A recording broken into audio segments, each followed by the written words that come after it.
right, guys, I got the man, the myth, the legend today. I got Travis Salkwoski on the show. And Travis, thanks for being on, dude. You're like the unicorn, dude. You're right up there next to Ben. Pleasure to be finally here sitting next to you at Northern Hills. Tour day, tour practice round. This is a big deal. It's a big time. Well, I know you put a lot of hard work, and right here, you can see right here behind us, we got some pretty sweet merch for the guys, and they do not know they're getting it today. So looking forward to getting into this. All right, so you got a decorated career. I've done my homework on you. Where did it all start? I've always played above average golf. So what does every high school kid who plays good golf want to do? They want to play. They want to become a PGA Tour golfer. Same as I when I was 18, and all of a sudden I realized fast that that's not the case always, and I wanted to run your recreational time. I wanted to give golfers the best recreational time possible, so that's why I became a golf professional. Now I know, if I'm not mistaken, I know you had all started, I guess, at Canyon Springs, or was that a good majority of where the whole PGA kind of started? Yeah, so I went to Ferris State University in Michigan for the PGM program, professional golf management, and my second internship in that program was at Canyon Springs. So I was maybe engaged to my wife at the time, who's from San Antonio. Yes, we were definitely engaged at the time, in case she's watching. But I came here, did the internship here. She went to Ferris with me for the first year and transferred to UTSA.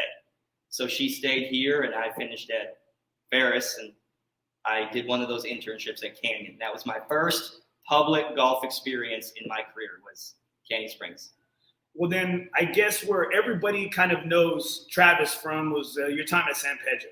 And I'm going to tell you, with you and I think Ryan Bell, isn't it right? Ryan Bell, right. Yeah. You had your own series, right? You're constantly putting out tips, updates, and you know what? As cheesy as I thought they were, I looked forward to them. I was just like, man, I want to see the video, because you know what? I think you made it easy for stupid guys like me to kind of get a rundown and just see without reading all the crap. Right? Yes, Alamo City Golf Trail live with Ryan Bell and Travis Salkwoski. That was fun. We did that for a couple years after the new San Pedro opened. The trail just has so much stuff to communicate, and we felt that videos at the time were the best way to get that across. Well, what was the whole goal of your PGA and going to golf school for golf management? Where did you see was, like, I guess, the end goal of all of that? Well, I wanted to be a general manager of private clubs when it started. And I really liked that super high-end experience. You roll in, there's a bag drop, your tee time, your name's on the cart, it's ready to go, it's high-end service. And then I came to the public golf sector and loved it. I loved it. New faces every day.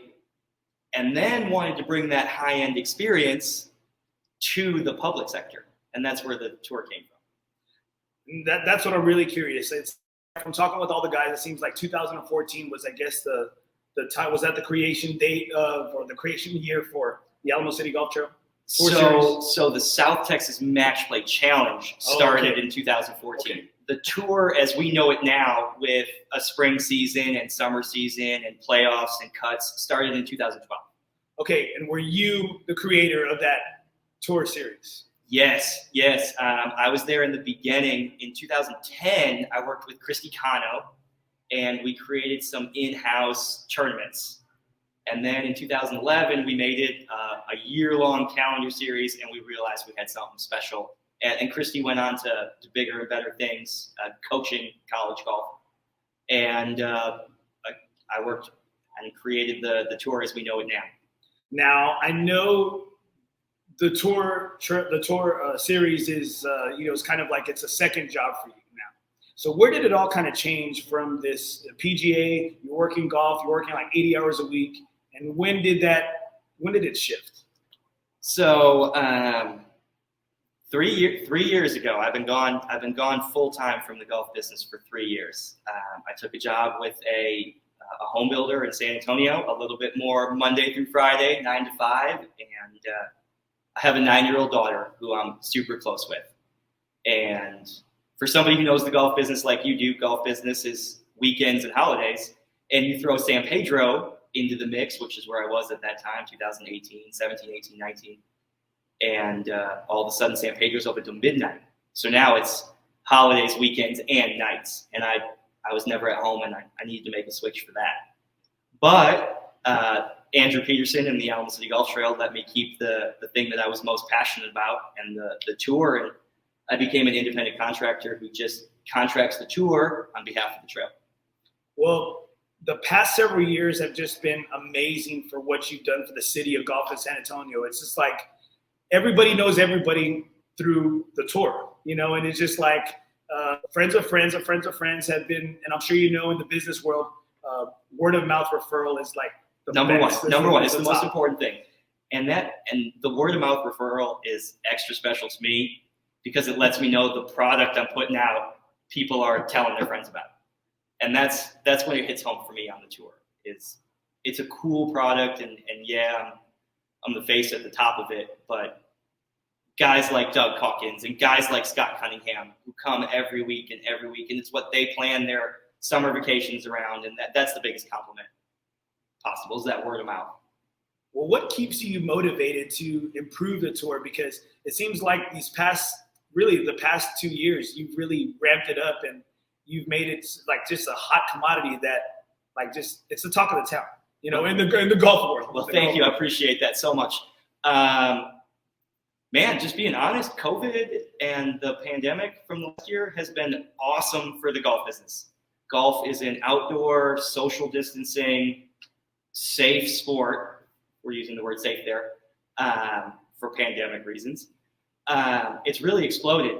And the addition of the ambassadors, the tour ambassadors, the core group of guys that give their time to volunteer and help me run the courses or help me run the tour events on a week-to-week basis was the next step this year. It allowed me to be where I needed to be to enhance whatever experience I could enhance, and the ambassadors were the step this year. And now the next step is the live media coverage with Andy Torres and NothingisOB podcast. This is the next step for this event. Well, good. I'm a short guy, you know, so taking steps, it's kind of hard for me. But I appreciate the help. And again, man, I'm a freaking golf junkie when it comes to all this stuff. And I'm going to admit, my game has really taken a turn, you know, for the worse. I'm a higher handicap now, but I'm just enriched myself in just so much of the podcast stuff. And you know what? I get the same feels as I do when I'm sinking a burger. I do from talking to guys like you, Jason, Casey, and it's like, it's a good time right now, man. It's a good time to be a part of the Alamo City Golf Trail Tour Series with you. It is. So you asked me what keeps me motivated. And it's that conversation right there. It's the, hey, I'm getting better. Hey, I'm going to play in the next event. Hey, I'm going to play in the next event with my dad. I'm going to bring him. That's what keeps me motivated. A lot of golf professionals become golf pros because they play good. And then they realize they have to work. Well, in college, I knew I wasn't going to play. And I really wanted to change that experience. And here we are at the municipal level, the Billy Bob Joe public golfer level, creating something new and exciting that is such a super buzzword. It's awesome. It's invigorating. Well, I'm going to tell you, Randy from the Houston team out there at Wildcat that you're going to be playing in the South Texas MatchPlay Challenge coming up here. We'll get to that here in a little bit. He said one thing that really stood out to me. He said Travis and San Antonio has got something that we just do not have. We don't have those 6 great courses that are all like entwined, are on the same page, and it's just amazing. And he said he was in awe of what you and Andrew and Ruben and the guys here at the trail are doing. That they just, I mean, Houston's huge. It is. It's huge. Yeah. It's huge. It's one of the biggest cities in the country, and they said that San Antonio and the guys for the trail, and you especially, you know, with the tour series, that we have something. I say we because, hey, you're part of it. You are part of it. Heck yeah, you are. That we have something that they just have trouble duplicating. The cool part for the tour is the tours, the golf courses. We're not a third-party group and association who's calling for access. We are the golf course, and that's what makes it special. is it's consistency from one event to another event. The points from this event put you in places for the next event, and that equals your starting playoff points. And one course and one tournament really means something for the next one. And it makes it much easier when we're the golf course to begin with rather than a third person. So I take it you got to interview Randy. He's Houston's captain this year. I haven't interviewed him yet, but we spoke on the phone a couple of times. And just, in giving those little things, and again, I'm looking for dirt, I'm looking for juice, and so I pick up on things. I'm a teacher, I'm a coach, and so I always like to be motivated and know how to motivate others too. Right. I'm not an X's and O's kind of guy. I'm a rah guy. And so hearing Randy say that, it stood out to me. Well, let's get into a little bit about this match play. Now, It seems like everybody nowadays, every league, every city, they want this Ryder Cup feel. They want those match play feels. Where did this whole South Texas Match Play Challenge, when did that idea and where did it kind of spark from? Well, you're exactly right. Everybody wants that team atmosphere in golf because golf's so individual all the time, right? So everyone wants that team atmosphere. And in 2013, tour was growing, and a tour golfer at the time, his name was Jonathan Aiken. And he came up with the idea like, hey, Golf San Antonio really has the Rudy's Cup, and Golf San Antonio at the time was the big thing. And I modeled a bunch of stuff after that, but created it with net and flights. And so everybody with a handicap had a chance to win. But they had the Rudy's Cup event. And it was San Antonio versus Austin. It's what everybody talked about. And I listened, and I thought it was super cool. And at the time, in 2014, I was at Brack and a little bit of Olmos Basin at the time for the trail. And I asked Jonathan, I said, hey, take the lead. And he ended up calling Bruce Angel and George Harlow with the Houston Amateur Golf Association, and it was a natural fit. They do a year-long points competition just like we do. We split it into 2 seasons. They do yearly. And they were able to select team members based on points the exact same way we do. They keep tournament handicaps, same way we do. And it just seemed like a logical fit. And the next spring, we played the 2014 South Texas MatchPlay Challenge at Brack for year 1. And the tour took that one home in the inaugural event. We lost next year. What's the record? What's the record right now? It is 5-2. Oh, we have the only road win. We won on the road at Wildcat in 2017. That's the only road win. That's the swing right now. Now, in starting this South Texas Match Play, what have been some of, like, on your side as a director, as an administrator through this all? What have been some of maybe the toughest issues you've had to deal with or kind of overcome through making all of this work? Well, I'm a people pleaser. I try to make everybody happy. I based a lot of my career on that in the golf business, and it's a tough job. And it's trying to create equitable tournaments across all playing abilities. It's the most challenging thing ever. And then you throw in seniors, and then you throw in good women, and then you throw in good juniors. How do you make a competition equitable across all flights? And I think the tour hammers that home with the different flights. You're only competing against your like handicap. Across the flights is the most challenging thing about the tour. That's tough, dude. That's tough because I play in so little leagues. I play in the Golf Fellowship, which is a really well carrying Neester for the Golf Fellowship. Does a great 9-hole league for guys that have no time to get out. And I know the work that he does, and I know the work that you do because there's so much work behind the scenes that to make a guy like me just go pay, log on to Golf Genius and just get in my cart and go. Yes. Now, like I said, as we get into this more of this interview, man, it's a lot of work. You're exhausting me just from speaking to you. Now, I know there's been rumors that have been flying around that you were close to getting done with being the leader of this Trail Tour series. Now, is there some truth to that? There's always talk. There's always talk about stepping away. This coming year will be the 10th year of the tour as we know it. And we're hammering difficult questions. I love it. Well, because I'm friends with a lot of the same guys in your groups that are close in your circle. And again, I've always seen you from afar. And I think if anybody sees you, I'm going to say it, they kind of pick up some douchebagginess from afar. So his collar popped. He's got lime green shafts. You know, he's a loud personality. He's wearing 3-putt snakes hats. You know, he's talking about pin placements here and there. And again, you know, I was one of those guys that I only see things from the outside.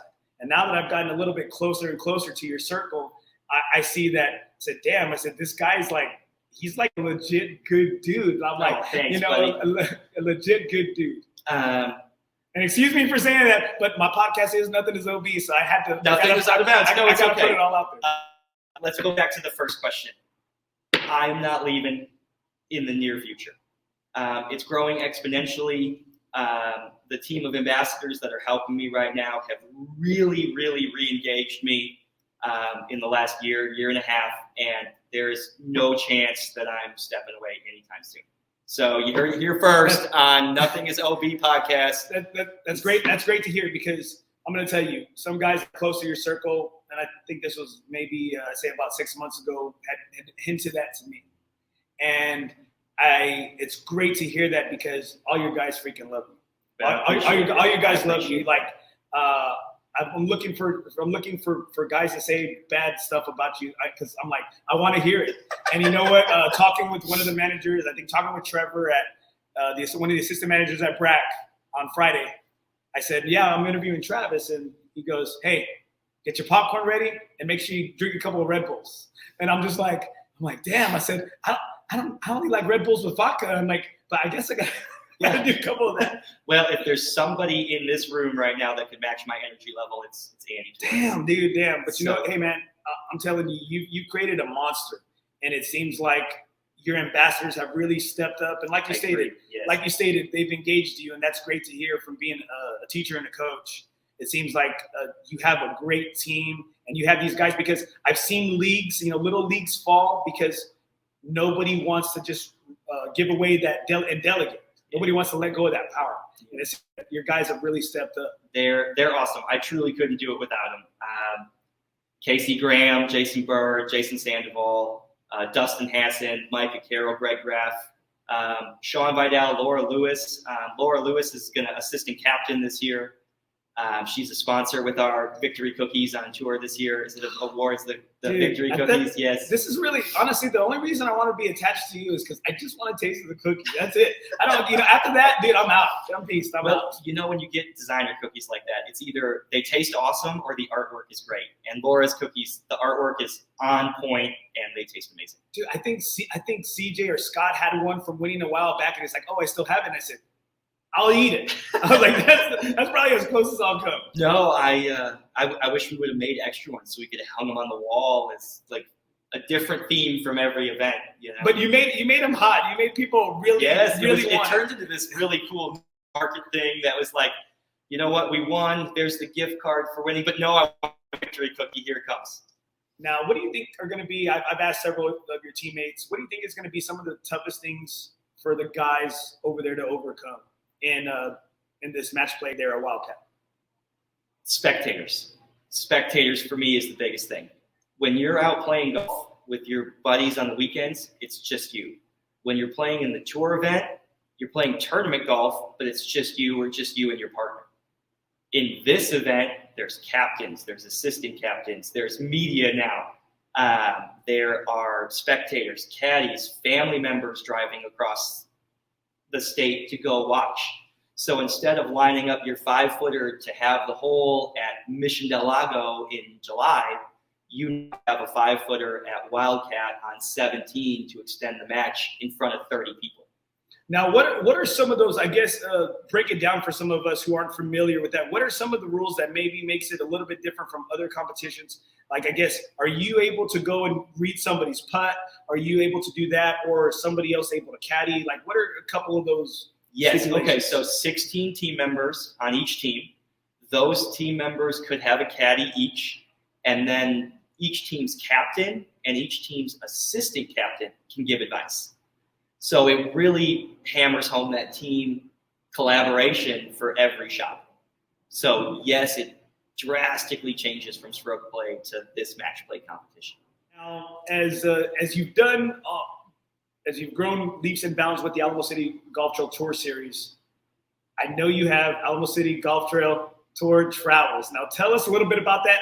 And I told you when I spoke to you at Willow, dude, I'm so in. I'm so in. I was working on that with Jason Berg yesterday, and you hold a reservation spot right now. So yes, you are locked and loaded. That's it. ACGT Tour Travels kind of spun off last year with my closest friends. We took a couple golf trips.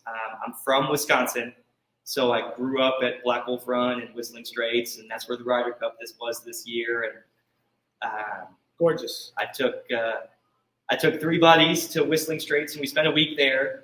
And we came up with this idea: let's share this with the tour customer to the best we can. So later that year, we took 8 more people. We took 12 people to Paco Ridge in New Mexico, in Albuquerque, and it was a blast. And then that grew into what we now call ACGT Tour Travels, or ACGT TT. And this year, we're going to do 24 people back to Kohler and Whistling Straits and Black Wolf Run this coming June. So that's a little sub-brand that's slid off, keeping it growing, keeping the energy flying, and just another venue for me to pop my collar in. One more thing, right? One more thing you can pop your collar for. Now, in speaking with Jason Berg, he mentioned that you get to go and try out facilities and try out courses and check things out, scope the lay of the land, and dang, dude, like that's what guys like us, like me, want to do. That seems like a dream. It really is fun. I love the logistics and the organization leading up to an event. It is one of my strengths, is outlining timelines and this to manage that timeline and create that experience that we're going for. Whether it's a tour event or whether we're surprising 16 guys with their uniform packages that they don't know about, or whether we're traveling across the country to Whistling Straits.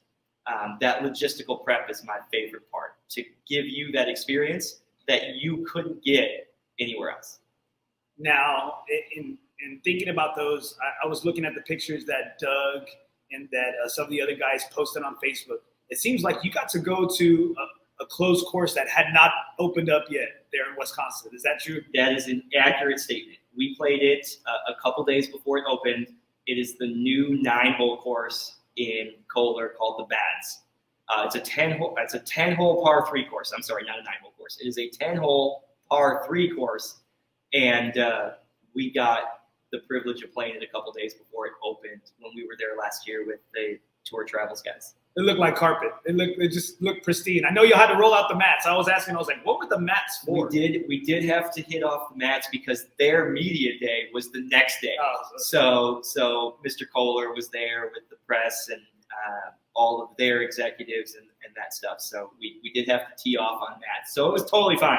But it was an awesome experience. Short courses are a new trend. Everywhere that's a cool place has a short course. And so, I mean, by that definition, Riverside is a cool place. Executive course, San Pedro? Yes, 100%. That is a new trend, especially in resort golf. You as the resort guest is going to stay on property, but your 18-hole round is over at 3 o'clock.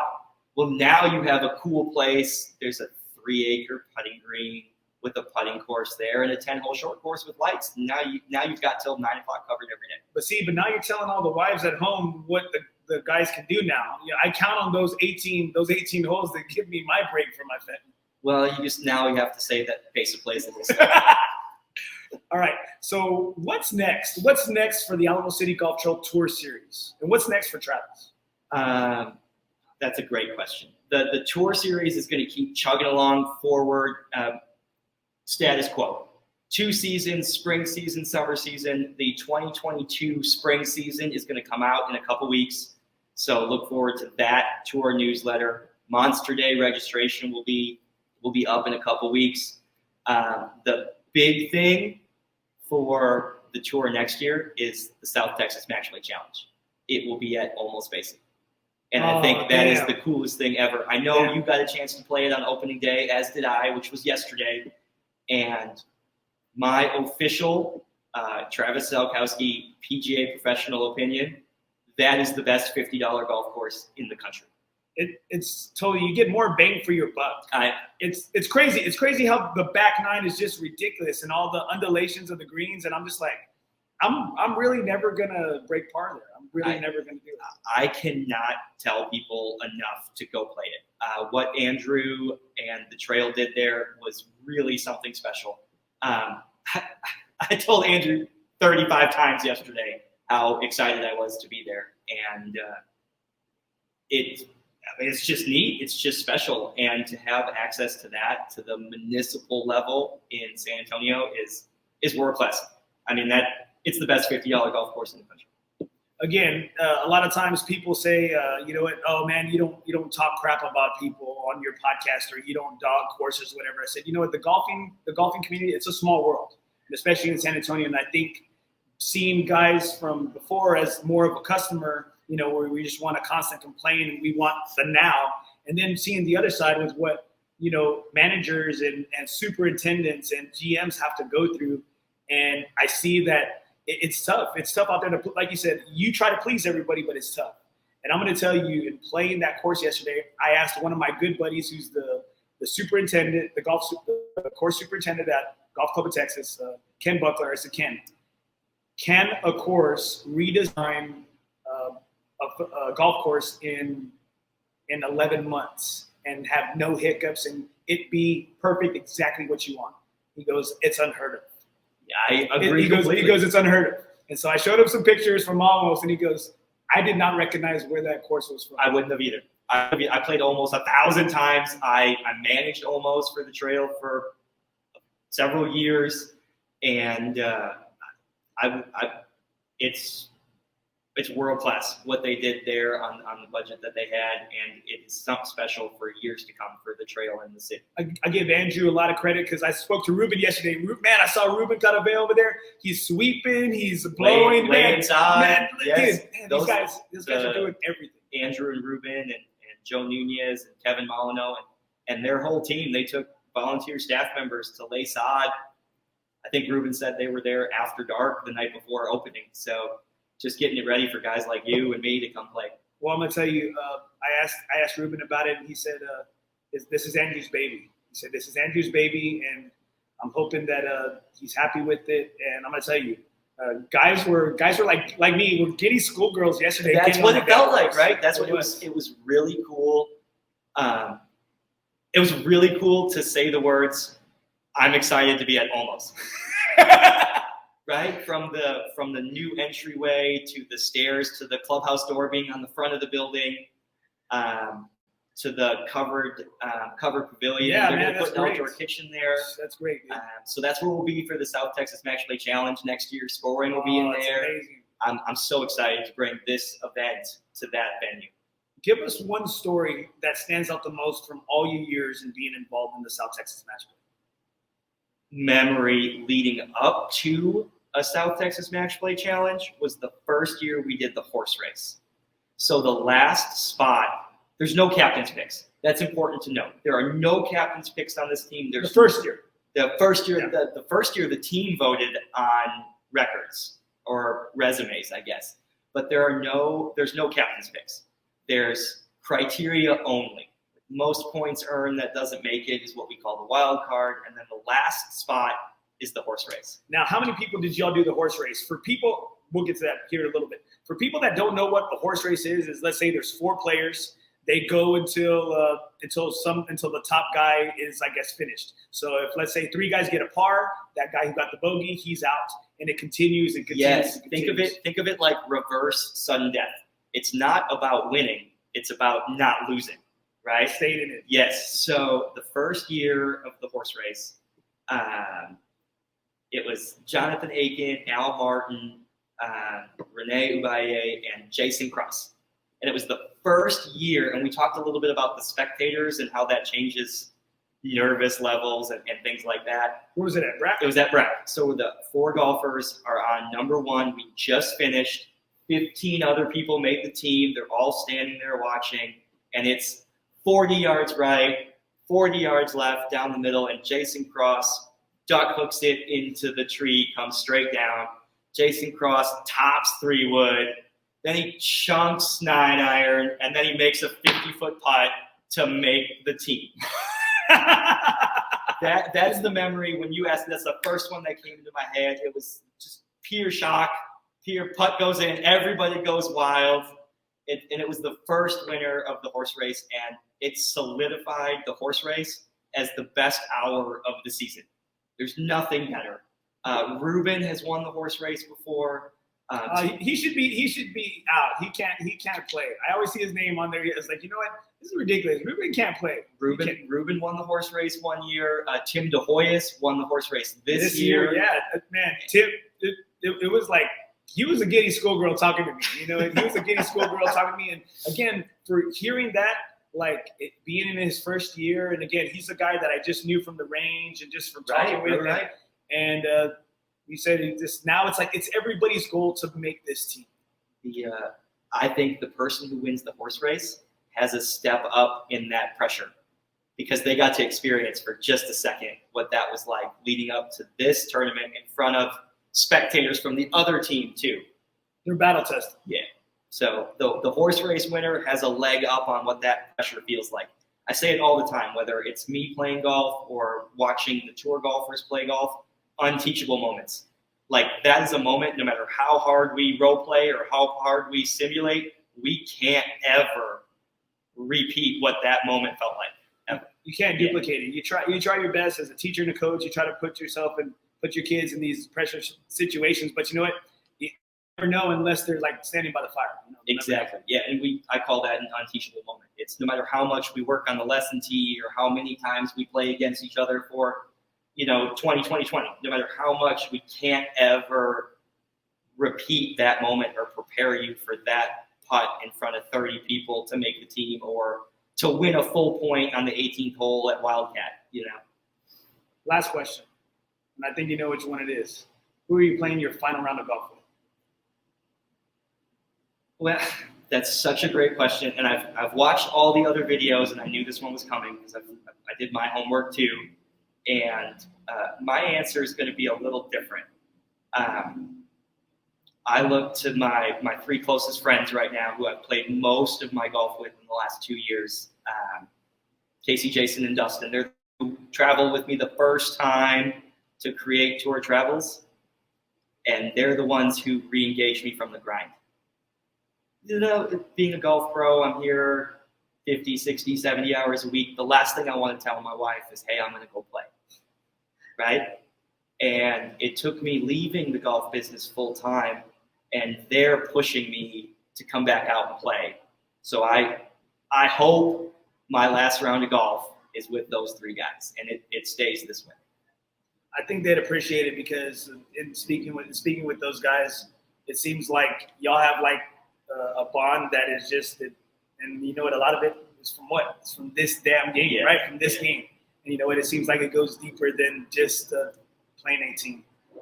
And you made a comment earlier about the pop collar and the neon green shafts and the sheep on the team uniforms and the bravado. Yes, it's just real. It's loud and it's real and it's just correct. It's just true emotion all the time is what I try to show you. You as a customer deserve that from me. So that's the reason for the pop collar, and that's the reason for the loud golf equipment, because I really do it for you, and I want you guys to have access to me, and I want to show you everything that I'm thinking every time. And I think for those people that, like me, that were on the outside looking in, it's hard to understand. But I know it seems like you try your best, but from the guys that are inside looking out, it's hard to explain. But you do a great job of explaining it. And I think the people that are that get close to you, that are involved with you, you're a great communicator. And you do, look, man, you're giving me goosebumps right now. You're giving me goosebumps. That's what it's about. That's what it's about. You're giving me goosebumps. And if you're just doing that for me right now, I know that's what you do for all the 600 other guys that play in the tour. Well, that's really what the tour is about. It is a place where every golf ability level can come and win every time and have a chance every time, and then get a chance to hang out with like golfers and create friendships and bonds that transfer to partner events and bigger and better statewide tournaments. And we're here for everybody. Well, Travis, I thank you for your time. Thank you so much for having me. I think what you're doing for the city of San Antonio and golf, man, I think you're making everybody have to raise their game, and it's a great time to be a golfer here in San Antonio. And you know what, dude, you're a big freaking part of it. Well, thank you so much for having me. It was a pleasure. Thanks for tuning in. I hope you enjoyed the show. Please visit my website, www.NothingisOB.com. You can hit me up on different forms of social media. I'm on Twitter, Facebook, Instagram. NothingisOB is my handle. Also, please check out my YouTube channel, NothingisOB, South Texas Golf Podcast. I'm on iTunes, Spotify, iHeartRadio, SoundCloud. Please click the subscribe button. You can leave a comment, rate, and review. It's how it helps me grow the podcast. I truly thank you for all your support. Remember, in the game of life, nothing is OB.